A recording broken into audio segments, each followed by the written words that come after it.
یہ تو فرقواریت کے بارے میں ایک بات تھی. دوسرا جو اس سے بھی زیادہ اہم پیغام ہے, اور ڈاکٹر ذاکر صاحب کا جو درد دل ہے وہ دیکھنے کو ملا, امت مسلمہ کا غم.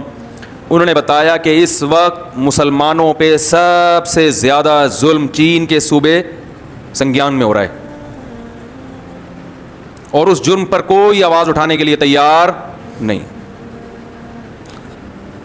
کشمیر میں بھی ہو رہا ہے, فلسطین میں بھی ہو رہا ہے. انہوں نے کہا فلسطین میں کم از کم مجاہد لڑتا ہے, شہید ہو جاتا ہے, لیکن چین کے صوبے میں جو ظلم ہو رہا ہے, زبردستی شراب پلوائی جاتی ہے, زبردستی روزے توڑوائے جاتے ہیں, مسلمان لڑکیوں کی زبردستی چائنیز سے شادی کروائی جاتی ہے, غیر مسلموں سے, جیلوں میں ڈالا جاتا ہے, بے انتہا ٹارچر کیا جاتا ہے ان کو, اور اس جرم پر کوئی آواز اٹھانے کے لیے تیار نہیں. انہوں نے کہا انتہائی افسوس کے ساتھ, انہوں نے کہا بہت جذباتی ہو گئے تھے جب یہ بات کہہ رہے تھے نا, تو انہوں نے کہا میں نے ایک مجمع میں یہ بات ذکر کی ہے, لاکھوں کے مجمع میں, اس کے نتیجے میں 20 ممالک نے چائنا کے خلاف احتجاج کیا, ریکارڈ کروایا احتجاج, لیکن انتہائی افسوس کہ وہ 20 کے 20 غیر مسلم ممالک تھے, ایک بھی مسلم ممالک اس میں شامل بولو بھائی نہیں.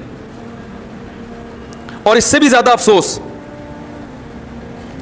کہ نہ صرف یہ کہ کسی مسلم کنٹری نے چائنا کے ظلم کے خلاف آواز نہیں اٹھائی, بلکہ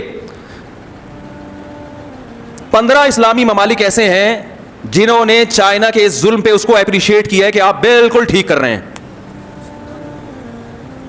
کچھ ممالک ایسے ہیں جنہوں نے خاموشی اختیار کر لی کہ چائنا سپر پاور ہے, ہم اس سے اختلاف نہیں برداشت نہیں کر سکتے. انہوں نے کہا یہ بھی غنیمت ہے کہ خاموش رہ لیے, لیکن چائنا کی حمایت کرنا کہ آپ جو کچھ کر رہے ہو ٹھیک کرو, کتنے اسلامی ممالک 15.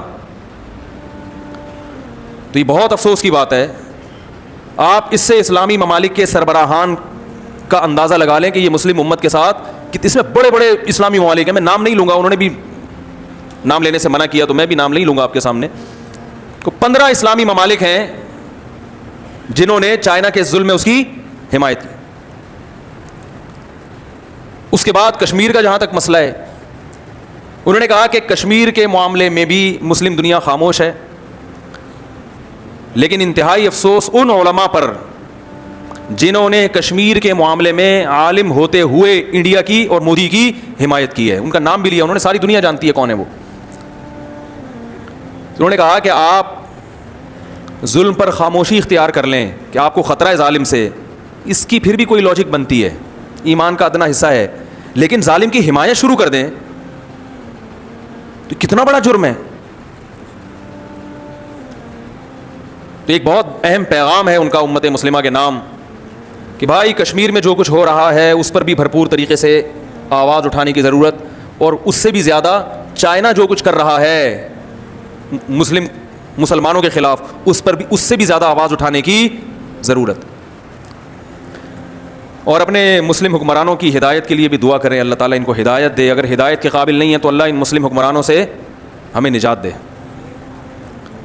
تو ایک بہت اہم پیغام ہے جو میں نے کہا کہ میں انشاءاللہ شیئر کروں گا کہ اس وقت سب سے زیادہ ظلم چائنا میں ہو رہا ہے.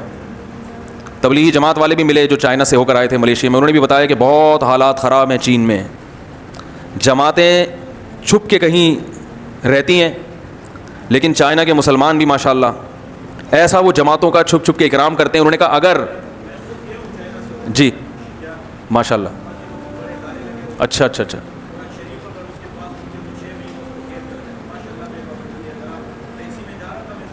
جی آپ ادھر آئیں, ادھر یہ چائنا سے ہو کے آئے ہیں, ذرا ان کی زبان سے آپ سنیں. جی ذرا آپ اپنی زبان سے نا ریکارڈ کروائیں. یہ ابھی چائنا سے ہو کے آئے ہیں. ٹھیک ہے, السلام علیکم. چائنا کا شنجان کا صوبہ ہے, ہم جاتے ہیں یو میں تو راستے میں ایک دن کا قیام کرتے ہیں, تو اس سے تقریباً شنجان میں 2 گنا بڑی مسجد ہے.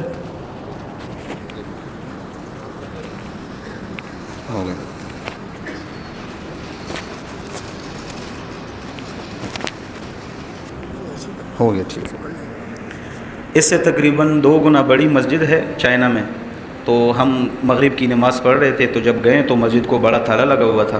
وہاں کے مقامی سے پوچھا تو کہا اس پر پابندی ہے, پہلے اذان ہوتا تھا پوری شنجان کے صوبے کو یہ آواز سنائی دیتی تھی. تو پھر ہم ٹیکسی میں بیٹھ گئے, میں سورہ یاسین کی تلاوت کر رہا تھا, تو ٹیکسی والا مجھے کہہ رہا ہے کہ چپ ہو جاؤ آپ تلاوت نہ کرو. میں نے کہا کیوں, وہ بھی مسلمان تھا. کہا یہاں پابندی ہے. تو جب میں نے پوچھا تو انہوں نے کہا کہ اگر ہمارے گھر میں جانماز ہے تو اس پہ بھی قید. ماشاء اللہ دیکھتے ہیں وہ دیواروں پہ جو لگا ہوتا ہے اس پر بھی 6 مہینے قید ہے. ہمارے جو مرد ہے ان کو جیلوں میں ڈالا ہوا ہے اور عورتوں کے ساتھ پتہ نہیں کیا کیا ظلم کرتے ہیں. تو بہت مسلمانوں پہ شنجان بالخصوص شنجان صوبے میں انہوں نے شنجان کا صوبہ چھوڑا ہوا ہے. وہ مسلم نام ہی نہیں بتاتے. ہم ان سے وی چیٹ لے لیتے ہیں تو کہتے کہ آپ نے ہمیں سلام نہیں کرنا, کیونکہ اگر آپ نے سلام کیے تو وہ ریکارڈ ہوتا ہے, پھر ہمیں اٹھاتے ہیں ہمارے ساتھ ظلم کرتے ہیں.